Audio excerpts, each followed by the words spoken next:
parce que vous êtes la jeune le rôle a bien affilé aye na matanga aleki na persi ça veut dire fazer la ndiote mutu mo ta la ndio pona nini eza conséquence ya ofinga mwana wenge non Prince Babi alongwe la team Wata par rapport il y a deux personnages ça veut dire alongwe la team Wata pour na Karine Mokonzi au Batnos Bayebi et puis Kissinger a abandonné déranger hérité Wata trop aya team Wata alors que moi on a zalaki wana donc et c'est que moko alongwa moko ba remplacer pour travailler deux personnes on dirait na loi d'orchestre ya moko na biso on a sens wa pour la filer abimisa disque mais simbité bon il y a cause il y a manquer papa pas de respect to belangote non je ne pense pas que Manique de John Rose a jalouse na poto na ye pour ceux qui to zongi sima poto ya Kissinger a muto azata msusu à la base nango c'est Prince Babia bon tokos ND ezobeta nango na niveau ya Miange mi démonté donc ba ministre héritier l'équipe batunion ba héritier Watanabe asa vraiment premier réaction à Kissinger ceux qui batali yango baza ba intellectuel ba comprendre que Kissinger azo réagir loko la mobali. Ça veut dire à comprendre que moi si na ye il faut ça na zoua papa ba na départ que voyage à Ozongate bien coordonné tout mutata a verni mais lelo grâce ya maestro Fabregas azwa mutama commission mutesengo ndenge yo moko yebisa biso po bakanga ba na kingote to ba komela ba test to yemba maestro na ngai olongola mutama wa okomisanga mutesengo maintenant yo za reconnaissant ya mutu o à travers ye na longwa mutama na koma mutesengo il faut que ça na minimum ya reconnaissance parce que ce que tu songi bien Fabregas maestro a quoi maudire bien affilé musicalement. Bonjour, bonsoir, on a Congo 24 télévision, ça n'est pas à l'heure Bolandama. Cette belle émission avec la bio, bébé de la presse. En tout cas, merci de la confiance pour ça, Rabisso, pour partager l'émission, pour commenter, en tout cas, et ça, la Rabisso vraiment est bien. Un grand monsieur aussi, n'a pas poussé, n'a pas moyen sur Dita, depuis quelque part au monde. Merci pour mon équipe pour ma télé 24.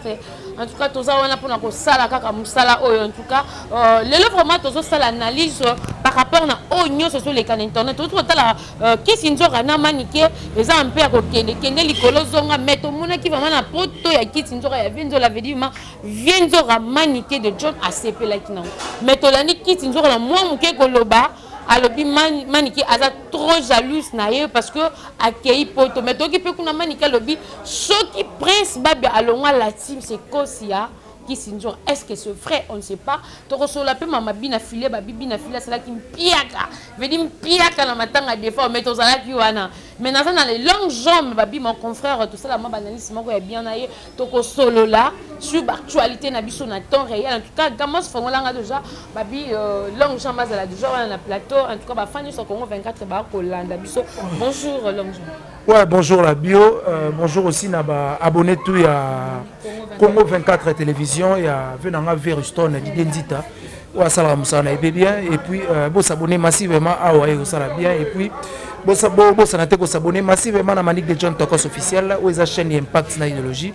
Tout ça on a toujours musala ndenge kaka ezalaka et puis bon s'abonner chez Cathy Dollar télévision on a un partenaire il y a des longues jambes to comme on a et on ça vraiment qui to ndeka la coutumier je ne vais pas commencer l'émission sans pour autant dire merci à la reine de l'internet Majegan Maj maman qui pas vite à Général Warrior ma bonne guérison aye ou aza en convalescente aza à l'hôpital santé dérangée et puis merci beaucoup Naya Goroti Louvoiso mami maman est glonde depuis l'Allemagne et puis il y a Willy Moucheni véritable code Bourgeois Chantika Songo ex non commettre espace la gentillesse on a vu nanga et puis agence ya fret et maritime et arama qu'on a Château Rouge hérité pour Madera qui simbi tout ça bakolier wana et avec toute sécurité et puis boutique d'habillement boucle création il y a maman Blandine Bassele isangi la numéro 23 tout droit kaka na bloc wana to payer forme et puis bon séjour na maman ou aza déjà pe na Kinshasa. Vraiment quand on a une émission à biso ba pe sambote ba o yanga balinga kala bio bébé dans franchement nga Montréal un autre mouvement wa so salon pas comme les autres babi le boko pe sa bakata kangote Arnaud Tsumbouma wa so ça depuis Montréal de gros bisous à toi boni boulot. Ouais boulot ça va par la grâce de Dieu nzamba osuma malgré tout ba combat yo bezanga raté ba ko faucher et puis ba Batania sur internet mais tellement ils ont passion na biso tous araba internautes donc photos à la rawana to faire pleur na bato batala biso partout à travers le monde pour sans biso ba bazala raté on dirait pas sans bango biso to rozalaté donc il faut tous à la rawana malgré tout ba combat malgré ba pasi mais to bi na suka to zaka ba victoire. Voilà, merci de côté na actualité la biso babi exiger biso to sala musala par rapport ya ba dire ya Kissinger Rabi Maniké za trop jalouse na poto na ye. Non, je ne pense pas qu'il y ait Manique de John Rose à jalouse na poto na ye. Pour ceux qui to zongi sima poto ya Kisinjora mutoazata msusu à la base nango c'est Prince Babia.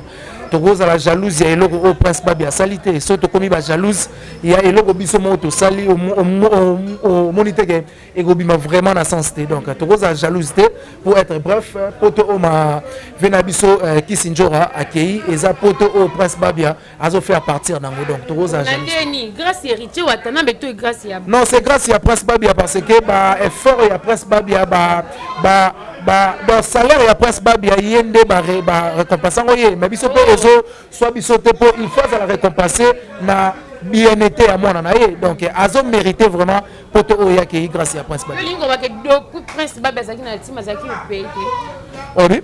Azaki paye te depuis zaki na la team parce que déjà salaire ya Babia ne sali kenjora ke poto. Non, salaire dans le sens que musala au Prince Babia sala ceux qui te tiennent des exemples ceux qui Prince Babia azaki tilelo na team wata mais alingaki a mérité nyos au bancien bazo mérité ça veut dire bakar au bancien ba jouer Prince Babia alinga za pe na droit nango et puis ba poto au ba kei nyos au Prince Babia pa linga za na droit nango ça veut dire que Sinjora bazo remercier on dirait des comptes final au moins na ya sala donc dans sens et puis azo mérité ngo oyende papa ya mwana donc c'est un peu ça kotala maloba na bino nde bozolobela na Manique de John baoloba soki Prince Babia alobaki la team pour Nanjora, est-ce que c'est vrai? Ce qui Prince Babia. Alors moi qui la team, ça pour Nanjora. Non, Prince Babia alongwa la team Wata par rapport il y a deux personnages. Ça veut dire alongwa la team Wata pour na Karine Mokonzi au Batnos Bayebi et puis Kisinjora abanda ko déranger héritier Wata trop aya team Wata alors que moi na ya zalaki wana. Donc et c'est que moko alongwa moko ba remplacer pour travailler deux personnes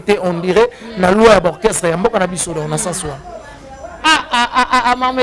Parce que ce total bien les lots qui s'y ont rappelé à sali promotion à sali moussala dans quatre la team Wata mais tout le monde a appelé la société bah ça deux personnes ça dérange pas mais ce total ndenge qui s'y ont rasolo ba alors puis Manika Koumisaki Manika singla qui pardon ba maman chateau et pourquoi les lots Manika balu. Bon, rectification par rapport à la société, il faut retenir que la team Ouattana est comme un niveau à la société. Mais je te dis la vérité. Non, non, comme un niveau à la société, ça veut dire que tu vas payer chaque fin du mois. Il faut que vous la payer. Maintenant, vous avez payé, il faut que vous ayez un bulletin de paye. Est-ce que vous avez un bulletin de paye? Verbalement. Non, je pense que vous avez verbalement. Donc, comme on a un niveau à cause de l'entreprise. Et puis, il faut comprendre que Manique de John a cause de la jalousie. Il y a poto ya Kisinjora. À cause de la jalousie parce que Manique de John essaie de mettre place Njora qui est à Ajamuke. Donc je ne pense pas et puis Namoni côté Moroté au Manique à cause de la jalousie. Ouais, poto il y a 2 ans. Et ça poto. Ceux qui ont poto na 2 ans, on comprend déjà que au Tour Eiffel. On comprend déjà. On comprend. Non, on comprend que c'est Tour Eiffel. Moi, on a 2 ans, on comprend que c'est Tour Eiffel. Mais nous avons qu'il y a Tour Eiffel à bleu. On l'a vu? Nous avons qu'est-ce qu'on a Tour Eiffel à bleu. Bon, malheureusement, il y a que Tour Eiffel à bleu. Il y a un seul bangala au préfet, nous avons que poto est à rose pour ma mère, poto est à Tour Eiffel à bleu. Donc, bravo. Naki Sinjora a commis déjà poto, mais il faut la reconnaissance na Prince Babia. Grâce à yende sali ya kende poto dans la salle. Alors on a zoboya, nzora zoboya lokwana. Bon rectifier, bon va façon kolobela lonjo. Azoba c'est grâce à Prince T. Et puis c'est grâce héritier Watana mais notre travail na inde même poto. Non, moi je ne pense pas que c'est grâce à héritier Watana. C'est grâce à bien fait à Prince Babia, c'est grâce à savoir faire, il y a Prince Babia à ça ba concert ya ngola plein à craquer. Ayemba ba morceau, il y a Babia ndonga chokoro pe à son nom ba kota bazala wana ba mona ce qui était Azonga la kini avec 4500 $ aux artistes belé bazonga na ngote ça veut dire Prince Babia a sali trop na team Wata o Kisinjora azo mérité yango biso to botsa jalouté to boza ba jalouté par rapport à poto Kisinjora po Prince Babia nda salega ke de poto donc on a sans soi. Voilà, merci beaucoup Boyo qui vraiment dingue vraiment long chambre parce que Babi a toujours que na Manique de John hein. Ça vraiment un problème mon vient de rater ça ka famille parce que les autres qui viennent de rater ils ont honneur payer à famille Babi parce que bana pe baza Manique mais botena c'est quoi c'est la joie émission.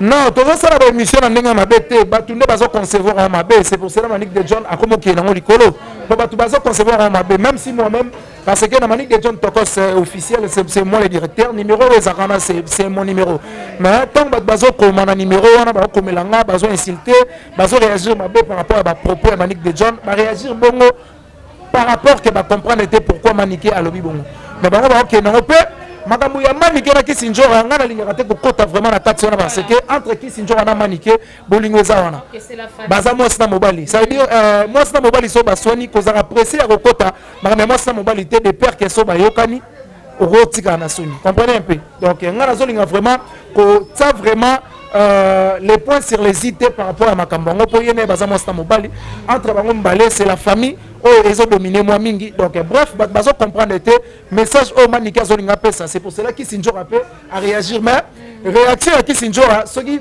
batali yango bazaba intellectuel ba comprendre que Kisinjora azo réagir lokola mobali.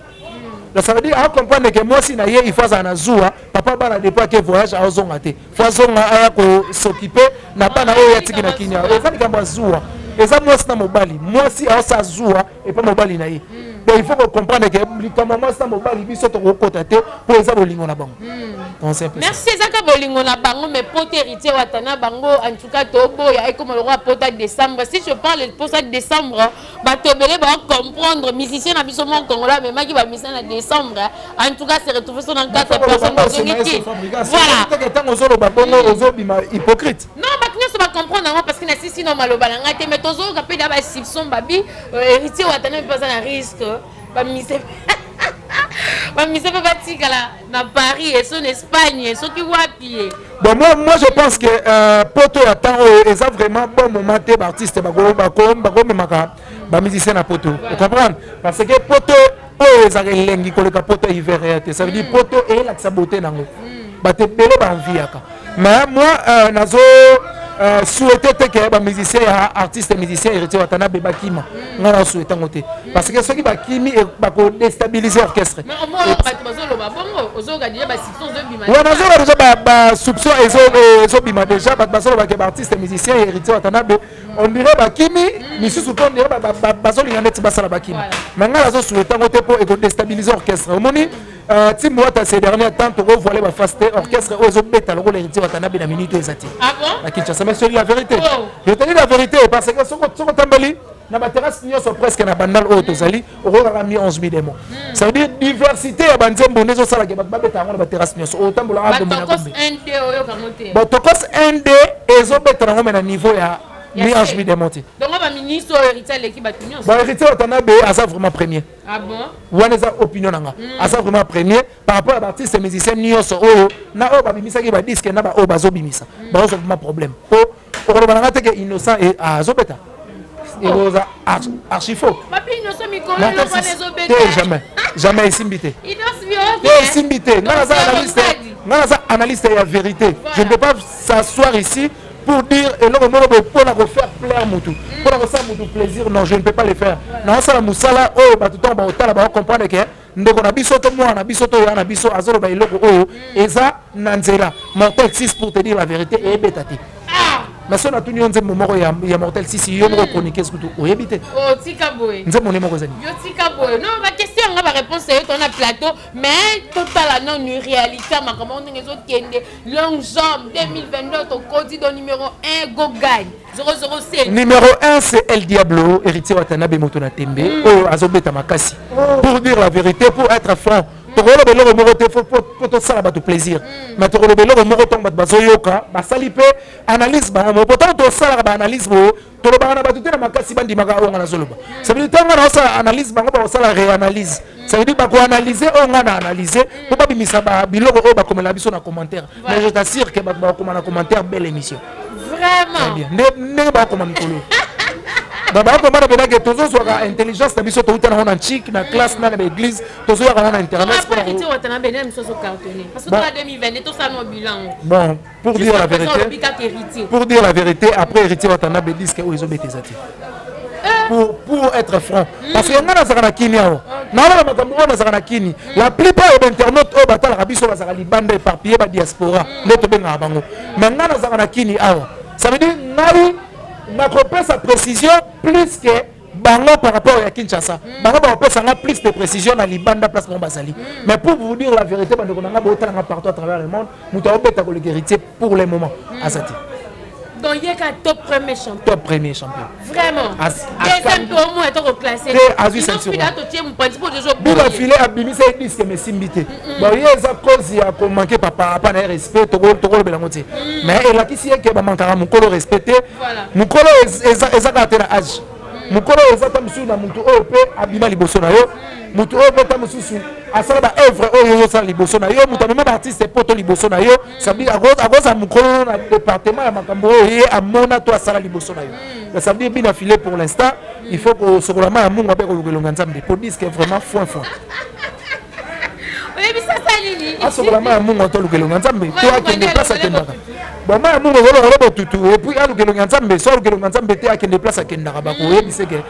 Il faut qu'on sait sur ceci, c'est là pour la disque Simba. Donc, c'est un peu ça. Mais toi qui peux, Babi va content en Espagne, Babi apparemment artiste héritier Watanabe, à Betty artiste, même son moment aussi, parce que contre Zaki a été, mais Bati, c'est non, Batu, va sélectionner qui va à 4 ou 5 si je ne me trompe pas. Son abo sanité héritier Watanabe, ils ont fallu pour pas, ils ont le quoi, quand on dirait, ils ont Dadjou, na maître Gims. Baza 5 artistes. Artistes au bas prestagité, basu contre-temps par rapport au calendrier na bango, to ba calendrier ya place on a parce que place baké on a baké na ministre ya tourisme. Donc merci beaucoup à son excellence Modero Timba. Oh bazana ekuna, bazo sala vraiment musala ministre du tourisme Modero Timba. Azana bango kuna pona ko accompagner. Ça veut dire artistes et musiciens ba beti par rapport au département na bango. Baké ko soigner makambo moko bo ba raison na ngoto komona na retour na bango. Ba ko expliquer biso pour plus de détails. Mais biso to na ba précision teta musu ya ebele ya makambo baké ko sala mais on a retenir la ministre du tourisme par rapport à canaliser ma biso ndenge ba touriste ba na mboka il faut baleka par Rwanda pour ba kota na Kinshasa et comme isko ba yepena coup direct ba kota la ministre du tourisme ba sali ba papier mbongo nyonso kota na Kinshasa pour epesa président Fachi Beton coup de pouce les sous à lever ba défi au hasard en liboso. Quand même Mosinjo té parce que to ko Mosinjo fallait y avoir la sélectionner à Keité Richa qui n'a pas mis c'est Mosinjo té on a édition artiste mususu ba Keité par rapport à ba calendrier par rapport à ba calendrier artiste mususu ba Keité par rapport à ba calendrier ça veut dire ba calendrier na bango et permettre traiter ba Kendi et puis par rapport au programme ya salwana ezaki ba tranche on est 4 nés na baki honorable Zakai Baba sur expliquer biso ça veut dire et aux ana tranche ba ba l'explication et aux ana tranche ba pesa muki na musique pour na relaxer bango tant ba banda ko se vestir na Kinshasa awa ba ko ba belle mélodie ba ko ba musique intelligente c'est pour cela ba so qui na nous choix ya héritier Watanabe a que nous pesa ba musique intelligente parce que on peut pas partir là-bas dans la musique aux arabes besoin ba lingala ba investisseur ba comprendre té il faut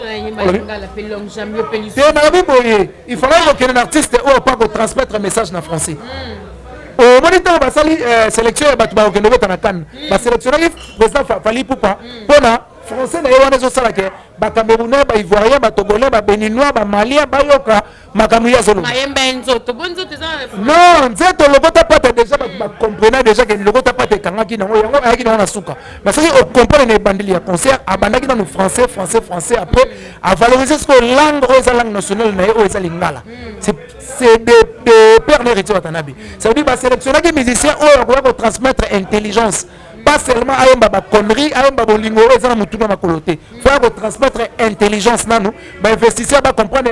Tant que tu vas s'investir dans le Congo, tu vas faire la musique intelligente comme DDD, tu vas faire Gombe, tu vas faire mi-ange, mi-démon et au salaire. Langue j'entends le que c'est très capital par rapport à langue. Le long, bazui biso Arkeli, bazui so basnop donc bazan nationalité américaine.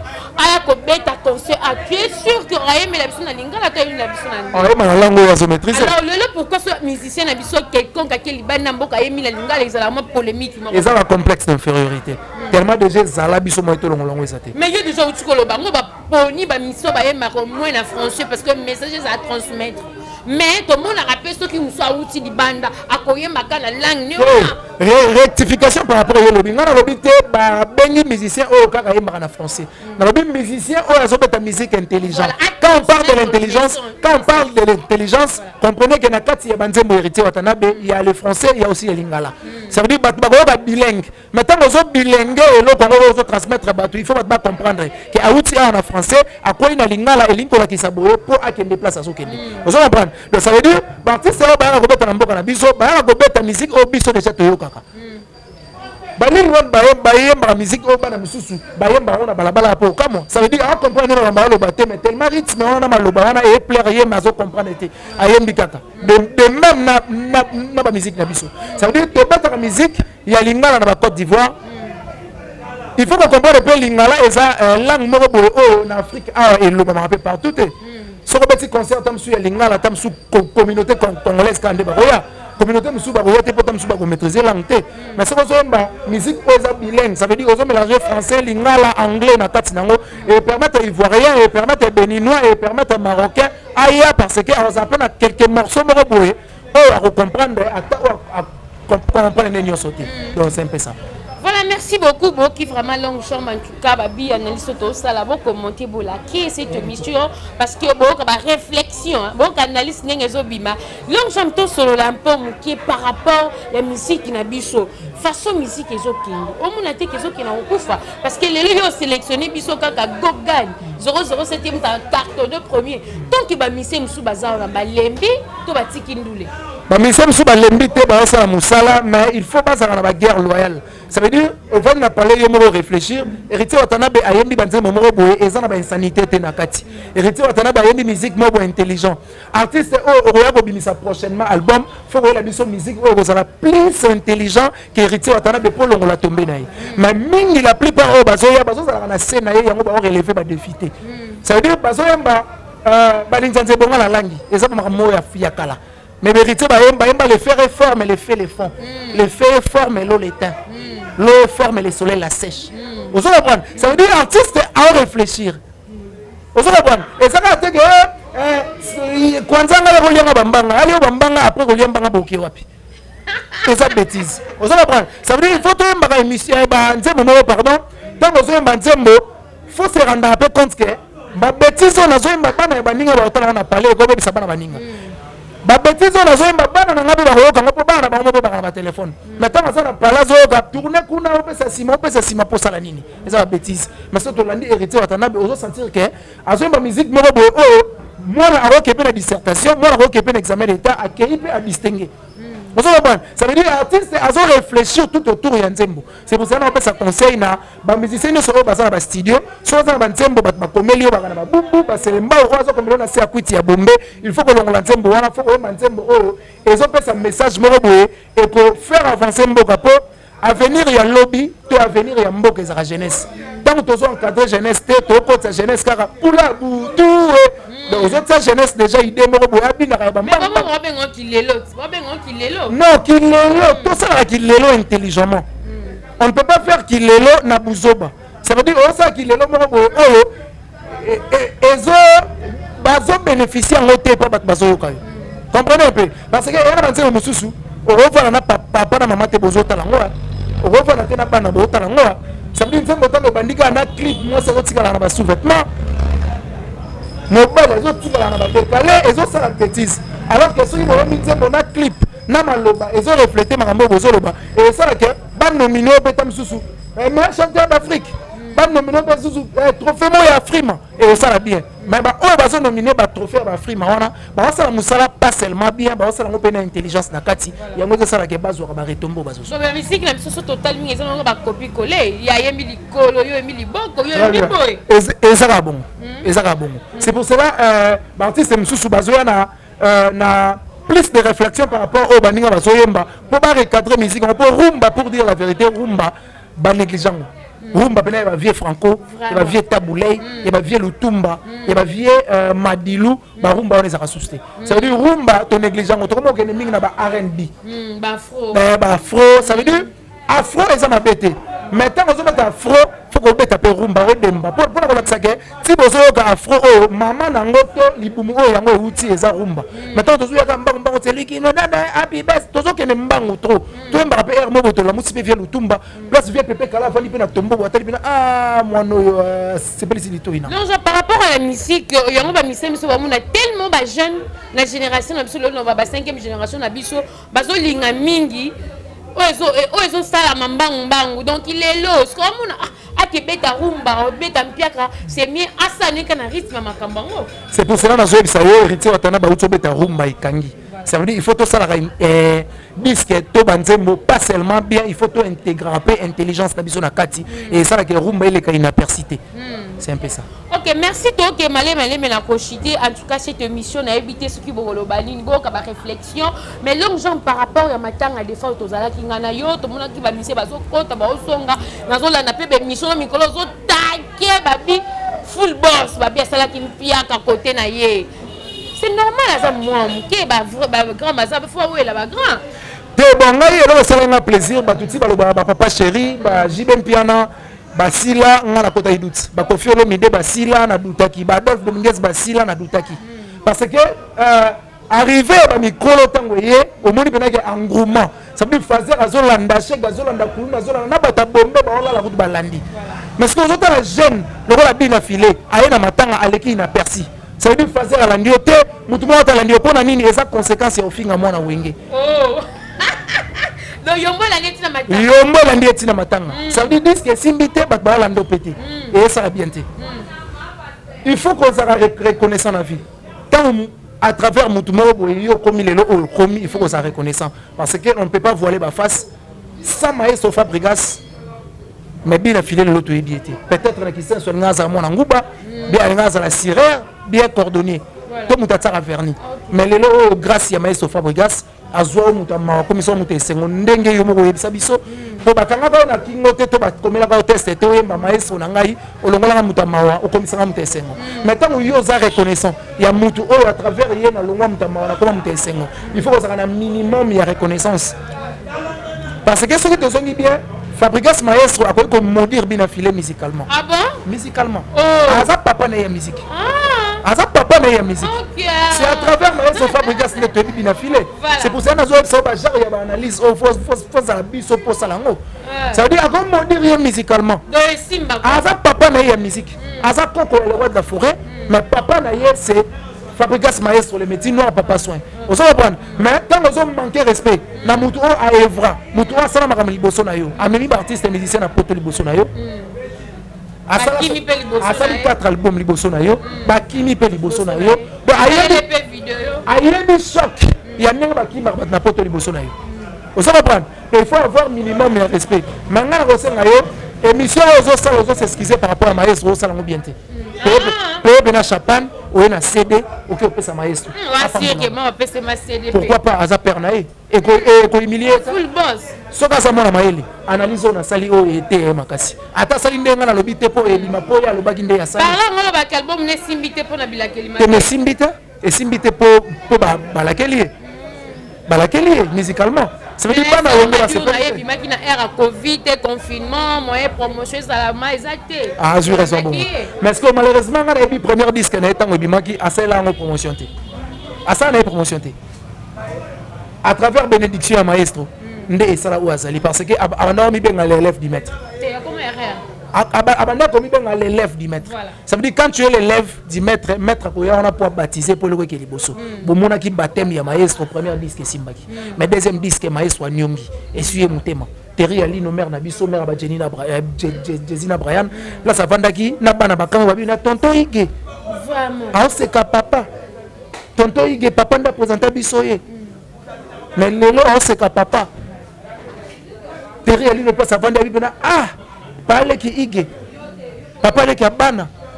Ah c'est comme mais père naie papa ya bana o asala azala lelo o azali.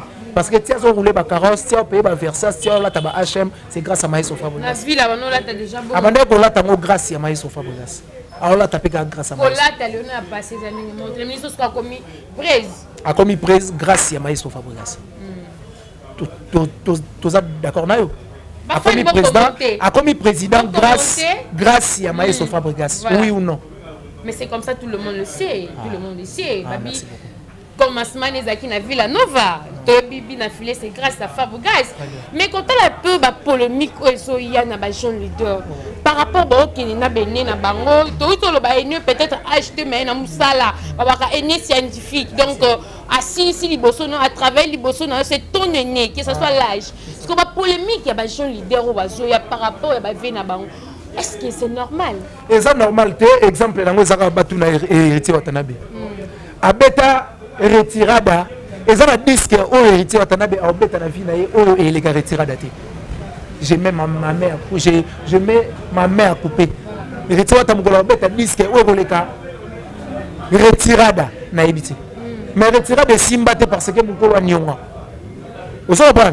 Mais au moins, simplicité, héritier, Watanabe, a sombi champagne. À ce qu'il a cédé, à Pessi Ranson officiellement, le roi d'Afrique a fait le moutema. À sali vidéo pour le babanzo, Ransonic Nyos, sur ma fan, il y a maison mère Bana Wenge. Beaucoup soutenir héritier Watanabe, à Zaga moi en abisso. Au moins, les résultats, Gombe, non, vous basez un clip de 5, sur 16 millions de vies. Non, basez un clip de. Amour véritable, n'en parlons pas. Raquer, n'en parlons pas. Voilà. Longue vie, n'en parlons pas. Donc ça veut dire que Simba, par rapport à moi, à ces soumettants qui devant mon colo a pété un pifo. Et puis le héritier Watanabe, le roi d'Afrique, où le baillé mot dernièrement la vidéo. Abi, héritier Watanabe, mon colo, comme on a organisé les assommes. Or, il y a déjà organisé que héritier Watanabe a commis déjà par rapport à penser. Or, que penser le roi d'Afrique a comme les sous-sommet, comme Wapi. Le fils le plus aimé par Rasson. Les fils les plus aimés et puis les fils les plus bénis. Na bango tout. Moutazu bénédiction le roi héritier Watana Bazabe parce que ba pécier bénédiction deux fois.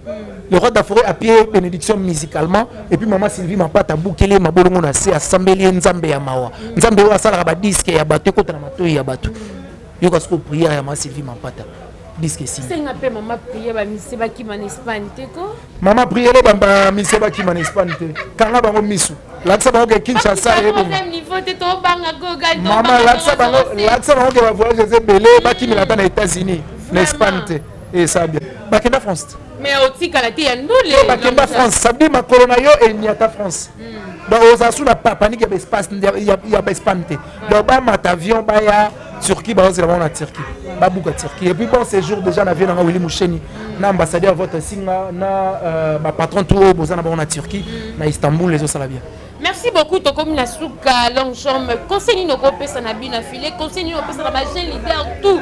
Ba linka ko finga ba ino na bango par rapport à musique. Au lieu ba bosser ba pesa intelligence na bango la musique, mais ma kota ka na futilité. Ouais, conseil on pesa bina filé à retenir que na linga makasi par rapport à Moussala naye.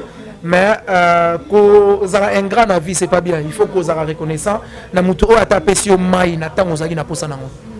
Il faut que ça reconnaissant. Na linga musique na obeta mingi. Ça veut dire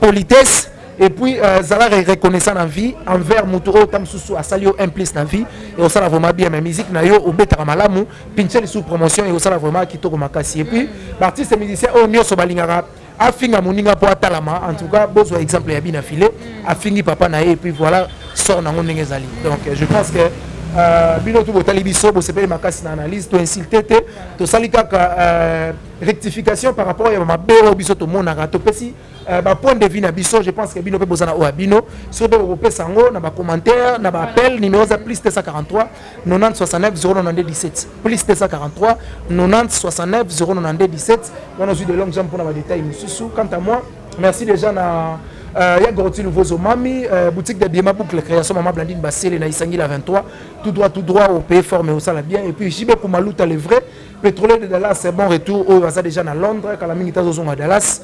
Et puis merci beaucoup à honorable John Bow, les pères des orphelins, Maman Blandine Bassel, les bons séjours au pays. Et puis bourgeois Antika, son ex non commet, espace la gentillesse, pourquoi pas, n'a tout au pays Balingara, des longues jambes partout à travers le monde. Bobeng a numéro, on a plus de 143 90 69 092 17, on a des longues jambes pour avoir des détails. Et bien merci aussi. La team Bozon a aussi la bien. Merci aussi Nayo, la bio, et après Nabiso. Et puis merci à Didier Nzita Viruston. Ma bonne guérison aussi, Manique de John, la reine de l'internet, Majegan, Maj, Maman qui pas vite à Gérald Warrior, Massassi Kalikile, Barlo Banas.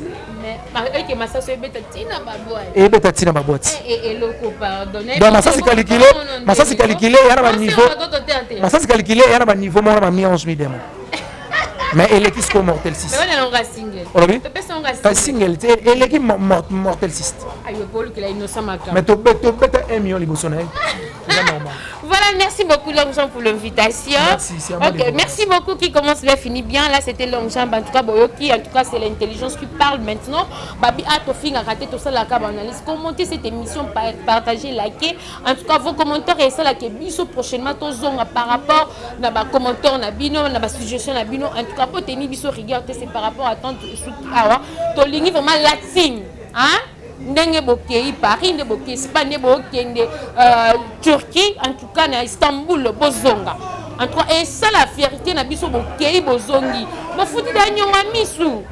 Bofuti nyonga misu. Est-ce que c'est nécessaire à bokima? Parce que auto yoka déjà babi mai ninga na pamba te.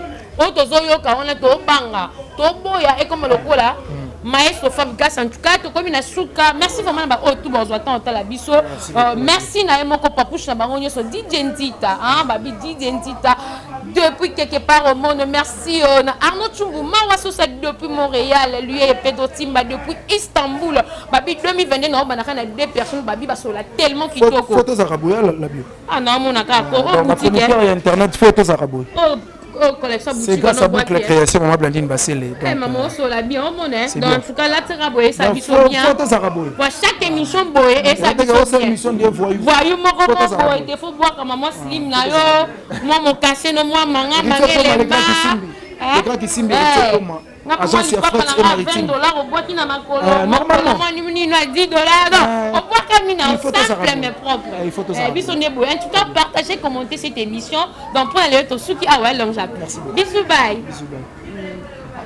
Historia, li solo ya li toite o, kasi ya bilili, toko mona, toko tala, elengi, monde entier.